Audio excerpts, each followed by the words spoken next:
शेतकरी मित्रांनो नमस्कार. यावर्षी भरपूर ठिकाणी कापसाचं क्षेत्र हे मोठ्या प्रमाणामध्ये वाढणार आहे असं चित्र सध्या दिसून येत आहे. कपाशीचे वाण निवडत असताना शेतकरी चूक करतो. कारण कपाशीचं वाण कोणतं लावायचं तर मध्यम किंवा अर्ली व्हेरायटी. तुम्ही जर लेट व्हेरायटी लावली तर तुमचं उत्पन्न तिथे घटणार आहे. हे दरवर्षीची परिस्थिती आहे. मग मध्यम किंवा अर्ली व्हेरायटी बद्दल आपण याच्या अगोदर सुद्धा माहिती देत आलो आहे. आज आपण या व्हिडिओमधून बायोसीडची 6001 या कपाशीच्या वाणाबद्दल येथे माहिती पाहणार आहोत. या कपाशीचं वैशिष्ट्य काय आहे तर मध्यम कालावधीचं वाण आहे.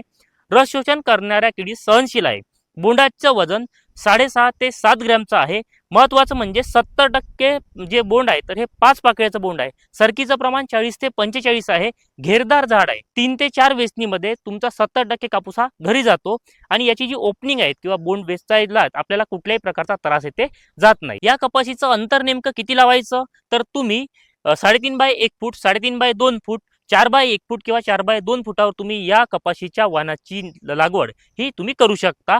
मध्यम कालावधीचं वाण असल्यामुळे शेतकऱ्याला खूप चांगलं उत्पादन मागच्या वर्षी सुद्धा शेतकऱ्यांनी हे मिळालेलं आहे. या कापसाच्या बोंडाचं वजन जवळपास 6.5 ते 7 ग्रॅम असून जी याची पाकळी आहे तर 70% 5 पाकळ्याचे बोंड असल्यामुळे आपल्याला उत्पादन या व्हेरायटीपासून जास्त मिळालेलं दिसून येतं. शेतकरी मित्रांनो, तुम्ही यावर्षी नक्कीच मध्यम कालावधीचे वाण जसं की बायोसीडचे 6001 या कपाशीच्या वाणाची नक्की निवड करा आणि भरघोस असं उत्पन्न घ्या.